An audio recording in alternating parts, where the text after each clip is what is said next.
एक दिन अचानक असली दुनिया एक नॉवेल की कहानी की तरह बदल जाती है। एक आदमी कई सालों से एक नॉवेल पढ़ रहा होता है और उससे छोड़कर किसी ने भी वो कहानी पूरी नहीं पढ़ी होती। दुनिया में खतरनाक मिशन, मॉन्स्टर और सर्वाइवल गेम शुरू हो जाते हैं। अब हर इंसान को जिंदा रहने के लिए ये मिशन पूरे करने पड़ते हैं, वरना तुरंत मौत हो जाती है। पूरी दुनिया अब एक सर्वाइवल गेम बन जाती है। लेकिन यहाँ सबसे बड़ा ट्विस्ट ये होता है कि वो आदमी पूरी कहानी पहले से जानता है, क्योंकि उसने वही नॉवेल आखिर तक पढ़ी होती है। अब वो अपनी जानकारी का इस्तेमाल करके आने वाले खतरों को पहले ही समझ लेता है और धीरे धीरे एक साधारण आदमी इस दुनिया का सबसे बड़ा खिलाड़ी बन जाता है, जो अब तय करेगा कि कहानी का अंत क्या होगा। अब सवाल ये है, क्या वो दुनिया को बचाएगा या कहानी का अंत पूरी तरह बदल देगा। कहानी एक लड़के डोचा से शुरू होती है। वो एक खास कहानी पढ़ता था। उस कहानी में सैम नाम का एक हीरो था जो बहुत खतरनाक दुश्मनों के खिलाफ लड़ता था। सैम के सभी साथी एक एक करके मर चुके थे, लेकिन उसने कभी हार नहीं मानी। वो लगातार खुद को मजबूत बनाने की कोशिश करता रहा। शुरुआत में ये कहानी बहुत प्रसिद्ध थी, लेकिन ये पिछले 10 सालों से चल रही थी और इसके 1000 से ज्यादा अध्याय जारी हो चुके थे। अब केवल एक ही व्यक्ति इसे पढ़ता था, डोचा। अपना काम खत्म करने के बाद डोचा ने आखिरी अध्याय पढ़ा, लेकिन वो निराश हो गया क्योंकि अंत में केवल सैम ही बचा था। गुस्से और निराशा में उसने कहानी के लेखक को एक संदेश भेजा, जिसमें कहा कि कहानी का अंत बहुत खराब था और इसे बहुत बेहतर बनाया जा सकता था। घर लौटते समय ट्रेन में डोचा को कहानी के लेखक से जवाब मिला। लेखक ने कहा कि उसे खुशी है कि किसी ने सच में कहानी को अंत तक पढ़ा। अगर तुम्हें अंत पसंद नहीं आया तो शाम 7 बजे के बाद तुम्हें अपना खुद का अंत लिखने का मौका मिलेगा। तभी ट्रेन अचानक जोर से हिलने लगी और रुक गई। डिब्बे में एक अजीब आवाज गूंजने लगी। जब डोचा ने समय देखा तो ठीक 7 बजे थे।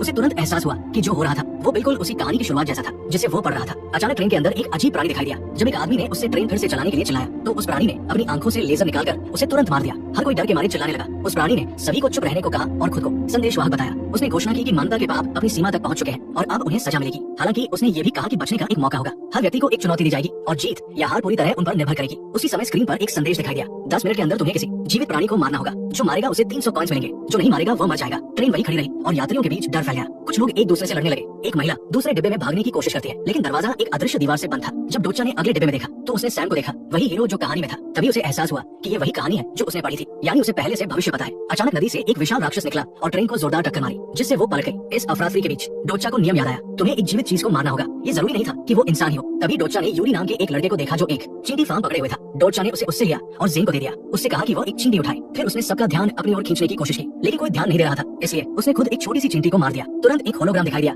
और उसे 300 कॉइंस मिल गए। अब सब लोग उसे घूरने लगे, लेकिन लोग घबराने लगे, ये समझते हुए कि सबके लिए पर्याप्त चींटियां नहीं होंगी। लोग चिल्लाने और बहस करने लगे। तभी डोचा ने एक आदमी को एक बूढ़ी महिला को मारने की कोशिश करते देखा। डोचा ने उसे रोका और कहा, इस चींटी को मारो। लेकिन वो आदमी बोला, मुझे इस महिला को मारने में मजा आ रहा है। तभी डोचा को याद आया कि उस आदमी का नाम प्रिंस था। वो कहानी का खलनायक था। जब डोचा ने उसे रोकने की कोशिश की तो वो डोचा पर ही हमला करने लगा और उसे पीटने लगा। अचानक उसे याद आया कि उसने जो 300 कॉइंस कमाए थे उनका इस्तेमाल वो अपनी ताकत बढ़ाने के लिए कर सकता है। उसने ऐसा ही किया, अपनी ताकत बढ़ाई और फिर प्रिंस पर एक जोरदार मुक्का मारा, जिससे वो डिब्बे के पार जा गिरा। लेकिन प्रिंस के पास भी खतरनाक शक्तियां थी। जब उसने उन्हें सक्रिय किया तो उसके चारों ओर अंधेरा छा गया और वो डोचा पर बेरहमी से हमला करने लगा। लड़ाई के दौरान चींटियों का डिब्बा गिर गया और उसमें से भरी हुई एक ट्यूब लुढ़क कर बाहर आ गई। डोचा ने उसे तोड़ दिया, चींटियों को छोड़ दिया और तुरंत बहुत सारे कॉइंस कमा लिए। उनका इस्तेमाल करके उसने अपनी गति और सहन शक्ति बढ़ाई, फिर अपनी बढ़ी हुई ताकत से बंटवारा किया और अंततः प्रिंस को हरा दिया। फिर उसने एक चींटी बूढ़ी महिला के हाथ पर रखी ताकि वो उसे मारकर खुद को बचा सके। हालांकि जब टाइमर 0 पर पहुंचा तो डोचा ने देखा कि चींटी अभी भी जिंदा थी। वो महिला की मुट्ठी से बाहर निकल गई थी। परिणाम स्वरूप प्रिंस, जिसे कहानी में ज्यादा समय तक जीवित रहना था, पहले ही लेवल पर मर गया। लेकिन उसी समय बूढ़ी महिला भी मर गई। संदेशवाहक वापस आया और घोषणा की कि उनके डिब्बे में केवल 17 इंसान बचे हैं। इस अजीब नई दुनिया में सभी सितारों को शक्तिशाली प्राणियों के रूप में बताया गया था,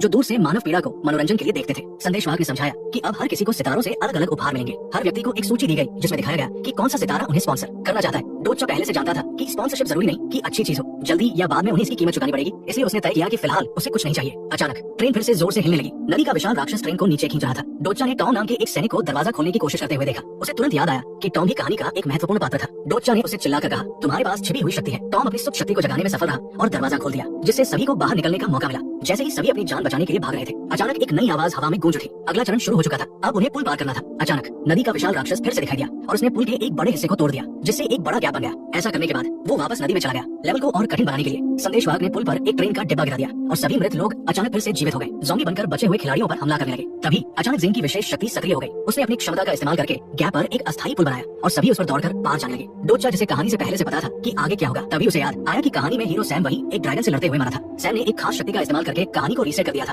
और शुरुआत में लौट आया था, लेकिन स्टेशन पर बाकी सभी लोग मर गए थे। डोचा को एहसास हुआ कि अगर वो सभी को बचाना चाहता है तो उसे सैम को जिंदा रखना होगा ताकि वो गेम को रीसेट न करे। उसने तय किया कि वो सैम को बताएगा कि क्या होने वाला है और उसकी मदद करेगा। सैम अपनी तलवार और बंदूक से जमकर लड़ रहा था, अपने आसपास के दुश्मनों को खत्म कर रहा था। फिर वो डोचा के पास आया और चिल्लाया, तुमने क्या किया? प्रिंस को अभी मरना नहीं था। डोचा ने जल्दी से झूठ बोला, मेरे पास भविष्य देखने की शक्ति है। वो आदमी खतरनाक था, इसलिए मैंने उसे मरने दिया। जल्द ही तुम स्टेशन के अंदर एक ड्रैगन से लड़ोगे।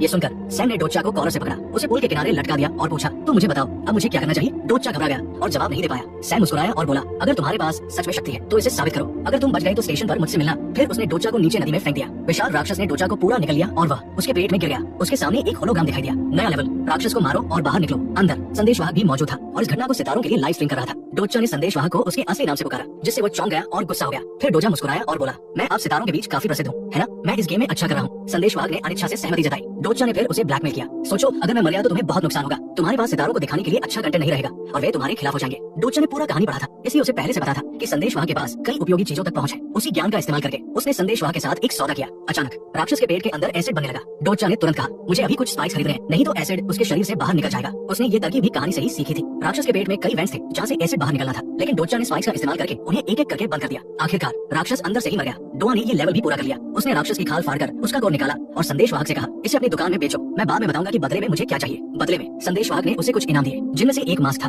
डोचा ने मास्क पहना और बाहर निकल आया, क्योंकि जहरीली गैस हर जगह फैल चुकी थी। जल्द ही वो नदी के किनारे पहुंच गया, जहां उसका फोन सितारों से आए कई स्पॉन्सरशिप अनुरोधों से बचने लगा। बिना झिझक उसने नोटिफिकेशन बंद कर दिए और आगे बढ़ गया। फिर डोचा खाने की तलाश में एक दुकान में गया और अंदर कई लाशें पाई। 2 लड़कियां पहले ही मर चुकी थी और तीसरी मुश्किल से जिंदा थी। अचानक एक राक्षस खिड़की तोड़कर अंदर घुस आया। डोचा ने जल्दी से घायल लड़की को उठाया और भागने लगा, जबकि राक्षस उसके पीछे पीछे सब कुछ तोड़ता हुआ आया। किसी तरह डोचा मेट्रो स्टेशन तक पहुंच गया और ठीक उसी समय गेट बंद कर दिया। गेट के बाहर गुंडों का एक समूह खड़ा था। वे ये देखकर हैरान थे कि लड़की हिना अभी भी जिंदा है। डोचा को तुरंत याद आया कि कहानी में यही लोग हिना को बैनी से मार देते हैं। गुस्से में उसने अपने बचे हुए 1500 कॉइंस का इस्तेमाल करके अपनी ताकत बढ़ाई और गुंडों को एक एक करके पीटना शुरू कर दिया। उनका नेता भी किसी खास शक्ति का इस्तेमाल करने की कोशिश कर रहा था, लेकिन डोचा ने उसे आसानी से हरा दिया। जब बाकी गुंडे एक साथ हमला करने वाले थे, तभी एक और समूह आ गया। टॉम उनका नेतृत्व कर रहा था। उसे देखकर गुंडे तुरंत पीछे हट गए। ट्रेन के बचे हुए लोग भी वहाँ थे। जिन ने को बताया कि अब एक बड़ा राजनीतिक नेता उनके साथ है। उस नेता ने बचे हुए सभी लोगों की जिम्मेदारी ले ली थी। वो कहने लगा कि जिनके पास ज्यादा कॉइंस हैं, उन्हें बाकी लोगों के साथ साझा करना चाहिए ताकि सभी मिलकर आगे बढ़ सके। फिर डोचा ने पूछा, सैम कहाँ है? लेकिन किसी को भी उसके बारे में पता नहीं था। डोचा को एहसास हुआ कि उसके अलग फैसलों ने शायद कहानी का रास्ता बदल दिया है। कुछ लोगों ने सबको याद दिलाया कि उन्हें 3 घंटे के अंदर सर्वाइवल फीस देनी होगी। इस दुनिया में जिंदा रहने की भी कीमत थी। लोग बिना भुगतान के भी रह सकते थे, लेकिन केवल तभी जब वे लगातार लेवल क्लियर करते रहे। किसी भी लेवल पर ज्यादा देर रुकने पर उन्हें फीस देनी पड़ती। नेता डोचा के पास आया और बोला, तुम्हारे पास कॉन्स है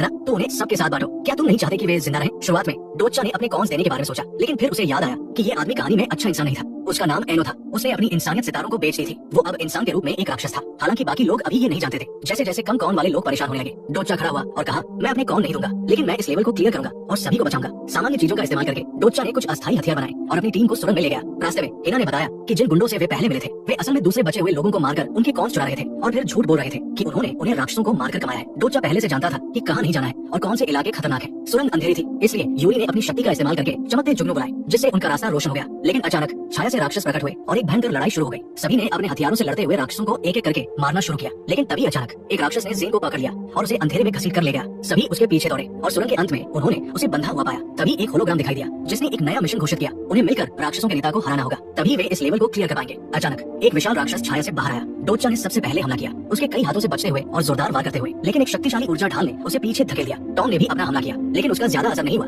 राक्षस छत पर चढ़ गया और अपनी खास शक्ति का इस्तेमाल करने लगा, एक ऐसी क्षमता जो इंसानी दिमाग को तोड़ देती थी। जो भी इससे प्रभावित होता, वो अपनी सबसे दर्दनाक यादों को बार बार जीने लगता, जब तक कि वो मर न जाए। ज़ेन सबसे पहले इस जाल में फंसी। वो उस भयानक पल को फिर से जीने लगी जब गुंडों ने उसे और उसके दोस्तों को पकड़ लिया था। डोचा समय पर उसके पास पहुंच गया और उसे इस भ्रम से बचा लिया। लेकिन इस अफरा तफरी में टॉम राक्षस के मानसिक हमले में फंस गया। अचानक राक्षस नेता ने एक भयानक गर्जना की और छोटे राक्षसों की पूरी सेना को बुला लिया। ये समझते हुए कि वे इस तरह नहीं जीत सकते, डोचा ने संदेशवाहक को पुकारा। उससे एक खास शक्ति खरीदने के लिए कहा जो राक्षस नेता को हराने के लिए काफी मजबूत हो। हालांकि उसके पास 1000 कॉइंस कम थे। हिना सीधे राक्षसों से लड़ रही थी। डोचा ने भी वही करना शुरू किया, छोटे राक्षसों को एक एक करके मारते हुए, जब तक कि उसने आखिरकार बाकी 1000 कॉइंस इकट्ठा नहीं कर लिए। उसने वो खास शक्ति खरीदी और उसे अपने हथियार में डाल दिया और एक ही बार में राक्षस नेता के शरीर का आधा हिस्सा काट दिया। इसके साथ ही उन्होंने ये लेवल क्लियर कर लिया। राक्षस की मौत ने टॉम को उसकी यादों की कैद से मुक्त कर दिया। जीत के बाद टीम ने उस खजाने के बक्से को खोला जो उनके मिशन इनाम के रूप में मिला था। हिना को 2 छोटी तलवारें मिली। टॉम को एक अजीब सा दस्ताना मिला जिसका काम अज्ञात था। यूरी को एक हेलमेट मिला जिससे वो न केवल कीड़ों से बात कर सकता था बल्कि उन्हें नियंत्रित भी कर सकता था। जिन को एक खास कोट मिला, जबकि डोचा को एक टूटी हुई तलवार मिली। सभी हैरान थे, लेकिन डोचा चुप रहा। वो जानता था कि ये तलवार खास है और उसे अभी इसका दूसरा हिस्सा ढूंढना है। फिर यूरी ने उन अजीब पत्थरों के बारे में पूछा जो लड़ाई के दौरान गिरे थे। डोचा ने समझाया, अगर तुम उन्हें खाओगे तो तुम्हें अपने दिमाग में अजीब और अवास्तविक दृश्य दिखने लगेंगे। अचानक उन्हें एहसास हुआ कि स्टेशन का चरण अभी खत्म नहीं हुआ था। एक राक्षस अभी भी जिंदा था। हिना ने गैंग लीडर पर छलांग लगाई, पूरी ताकत से उसे काट डाला। जब बाकी गुंडों ने हमला किया तो हिना के अंदर एक बिल्कुल नई शक्ति कुछ जाग गया और एक एक करके सभी को खत्म कर दिया। अब सभी गुंडे मर चुके थे और एनो के पास लड़ने के अलावा कोई विकल्प नहीं बचा था। उसने अपनी ताकत दिखाने के लिए एक खंभे पर वार किया, लेकिन उसके हाथ अचानक राक्षस जैसे हो गए और वो हिना पर झपटा। हिना ने उसका सामना किया और उसे पटरी की ओर धकेल दिया। वो उसे खत्म करने ही वाली थी, लेकिन दूसरों ने उसे रोक दिया, ये कहते हुए कि उन्हें ये लेवल क्लियर नहीं करना चाहिए क्योंकि अगला लेवल और भी खराब होगा। वे सर्वाइवल फीस देकर जीना पसंद करते थे। उसी समय एक घोषणा हुई कि भुगतान का समय आ गया है, जिसने हिना का ध्यान भटका दिया और एनो को उसे धक्का देकर भागने का मौका मिल गया। जिन ने अपनी स्पाइडर जैसी शक्ति का इस्तेमाल करके एनो का पीछा किया, लेकिन जैसे ही वो एनो के करीब पहुंची, एक अदृश्य दीवार ने उसे पीछे धकेल दिया। एनो ने उनका मजाक उड़ाया कि वे उसे छू नहीं सकते। तभी अचानक एक स्नाइपर की गोली ने उसकी खोपड़ी को भेद दिया और लेवल खत्म हो गया। स्नाइपर ने खुद को गे के रूप में परिचित कराया और एनो के सारे कॉइन्स ले लिए। किसी तरह वे एक नए लेवल में आ गए थे और अब उन्हें इसे भी क्लियर करना होगा। गे चली गई और डोचा को याद आया कि वो सैम की दोस्त थी। वे एक ही टीम में लड़ते थे। स्टेशन पर एक घोषणा हुई कि वहाँ 104 लोग हैं और उनके पास 10 मिनट है ग्रीन जोन तक पहुंचने के लिए, वरना राक्षस उन्हें मार देंगे। ग्रीन जोन में केवल 52 लोग ही खड़े हो सकते थे और एक के ऊपर एक ही खड़ा हो सकता था, इसलिए लोग लड़ने लगे। रॉक नाम का एक आदमी और उसका गिरोह वीआईपी क्षेत्र को बंद कर दिया और जो भी ग्रीन स्पॉट चाहता था उससे कॉइन्स मांगने लगे। रॉकेट ने अपने जमा किए गए पैसों से एक ऑटोमेटेड डिफेंस सिस्टम खरीदा जो किसी को भी गोली मार देता जो उसे परेशान करता। डोचा ने अपनी टीम को अलग होने और ग्रीन जोन खोजने को कहा। गे वापस आई और सैम का संदेश दिया। डोचा को अपनी टीम से दूर अकेले रात बितानी होगी। अगर वो बच गया तो सैम उसे अपनी टीम में जगह देगा। संदेशवाहक ने घोषणा की कि कुछ ग्रीन जोन गायब हो जाएंगे और नए कहीं और दिखाई देंगे ताकि गेम और रोमांचक बने। जिस जगह डोचा खड़ा था वो अचानक ग्रीन हो गई और उसने अपनी टीम से कहा कि वे दूसरों से लड़े ताकि वे बच सके। हिना ने कहा कि बेहतर होगा अगर वो उन राक्षसों से लड़े जो उन्हें मारने आ रहे हैं। 10 मिनट का टाइमर खत्म हुआ और कई राक्षस स्टेशन की ओर बढ़ने लगे। जो भी ग्रीन स्पॉट में नहीं था उस पर हमला करते हुए राक्षस लोगों पर हमला कर रहे थे, लेकिन डोचा की टीम डटी रही। वो ये देखकर हैरान था कि सैम एक ग्रीन स्पॉट के पास खड़ा था, बस देख रहा था, जबकि उसके राक्षस यूरी को मारने की कोशिश कर रहे थे। ग्रीन जोन केवल 2 लोगों के लिए था। सैम ने पहले ही एक जगह ले ली थी और डोचा से कहा कि ज्यादा हीरो बनने की कोशिश न करे, बस बच्चे को छोड़ दे और आ जाए। लेकिन डोचा ने यूरी को छोड़ने से इनकार कर दिया। उसने राक्षसों से लड़कर यूरी को सुरक्षित ग्रीन जोन में पहुंचा दिया। बाकी टीम को 3 लोगों का एक स्पॉट मिला और वे वहां खड़े हो गए। अब सारे राक्षस डोचा पर ध्यान केंद्रित करने लगे। लड़ाई के दौरान उसने एक चमकता हुआ पत्थर खा लिया जिससे उसका शरीर भ्रम की स्थिति में चला गया और वो राक्षसों के हमलों से सुरक्षित हो गया। थोड़ी देर बाद डोचा का भ्रम खत्म हो गया और उसने देखा कि उसकी टीम उसे बचाने के लिए उसे एक कमरे में ले आई थी। उन्होंने उसे बचाने के लिए राक्षसों से लड़ाई की थी, लेकिन इस लड़ाई में टॉम बुरी तरह घायल हो गया था। डोचा को याद आया कि उसे अभी भी ड्रैगन से लड़ना है, इसलिए अपने दोस्तों की रक्षा के लिए उसे हराना होगा। तभी संदेशवाहक ने बताया कि अब केवल 57 लोग बचे हैं। सितारे नाराज थे क्योंकि कुछ लोगों ने लड़ने के बजाय एक दूसरे की मदद की थी और अब केवल एक ही ग्रीन जोन होगा। जो भी टाइमर खत्म होने पर उस पर खड़ा होगा वही जीतेगा, बाकी सभी मर जाएंगे। ग्रीन जोन रॉक के नीचे दिखाई दिया, लेकिन वो चिंतित नहीं था। डोचा ने गे से मदद मांगी, लेकिन उसने मना कर दिया। फिर उसने अपने संदेशवाहक से कहा कि सितारों के दान को कॉइन्स में बदल दे। डोगा 1 लाख कॉइन्स के साथ रॉक के पास गया और कहा ये सारे कॉइन्स ले लो, लेकिन मुझे अपना ग्रीन जोन दे दो। रॉक मांग गया और ग्रीन जोन तुरंत डोचा के नीचे आ गया। डोचा ने अपनी टूटी हुई तलवार से उसे तोड़ना शुरू कर दिया। दूसरों ने उसे रोकने की कोशिश की, लेकिन गे ने उसकी योजना समझ ली और ग्रीन जोन पर गोली चला दी, उसे नष्ट कर दिया। अब किसी के पास बचने की ज्यादा उम्मीद नहीं थी। डोचा ने टीम से कहा कि अगर वे शुरुआत से साथ मिलकर लड़ते तो कोई नहीं मरता। उसने सारे कॉइन रॉक को दे दिए और कहा कि वे सभी को बचाएंगे। इसके बाद रॉक ने लोगों को मुफ्त में वीआईपी जोन में आने की अनुमति दे दी। फिर उसने नए मिले कॉइन से अपने सुरक्षा सिस्टम को और अपग्रेड कर दिया। जब सारे राक्षस आए तो रॉक के हथियारों ने गोलियों की बारिश कर दी, जिससे पोर्टल के पास राक्षसों के ढेर लग गए।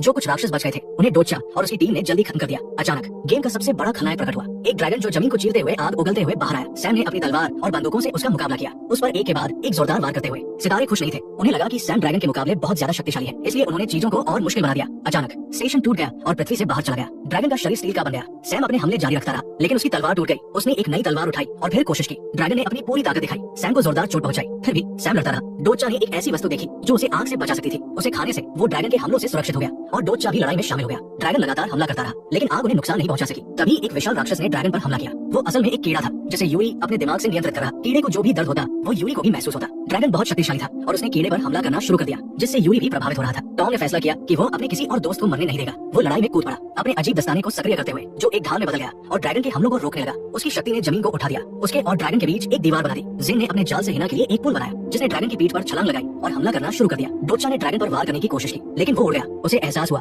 कि उन्हें ड्रैगन के सीने पर वार करना होगा, लेकिन वो हमला करने वाले के लिए घातक होगा। इस मिशन को पूरा करने पर उन्हें एक खास शक्ति मिलेगी, जिससे वे किसी को वापस जिंदा कर सकेंगे। जिन ने अपने जाल से ड्रैगन को पकड़कर रोके रखा। डोचा ने छलांग लगाई और अपनी टूटी हुई तलवार उसके सीने में घूमती, लेकिन वो पूरी नहीं थी और पूरी तरह से पार नहीं कर सकी। सैम ने बाकी राक्षसों को खत्म कर दिया था और ड्रैगन से लड़ने वापस आया। कई वार करने के बाद उसने उसका सीना फाड़ दिया। कहानी के अनुसार अगर सैम मरता तो उसकी शक्ति सक्रिय हो जाती और गेम फिर से शुरू हो जाता। डोचा ने देखा कि सब लोग गायब हो रहे हैं और उसे लगा कि सब खत्म हो गया। अचानक संदेशवाहक ने बताया कि तलवार का दूसरा हिस्सा मिला है। डोचा ने तुरंत तलवार को पूरा किया और पूरी ताकत से ड्रैगन पर वार किया। जादुई तलवार ने ड्रैगन को मार दिया और घोषणा हुई कि लेवल क्लियर हो गया है। मिशन पूरा करने से मिली शक्ति ने डोचा को सैम को भी बचाने की अनुमति दी। स्टेशन फिर से सामान्य हो गया और सैम ये देखकर हैरान था कि डोचा जिंदा है। ड्रैगन के जाने के बाद स्टेशन फिर से शांत हो गया और सभी ने जश्न मनाया। अंत में लेखक का एक संदेश दिखाई दिया। ठीक है, मुझे वो कहानी पसंद आई जो तुमने बनाई, यही इसका अंत होगा और इसी के साथ फिल्म समाप्त हो जाती है। ये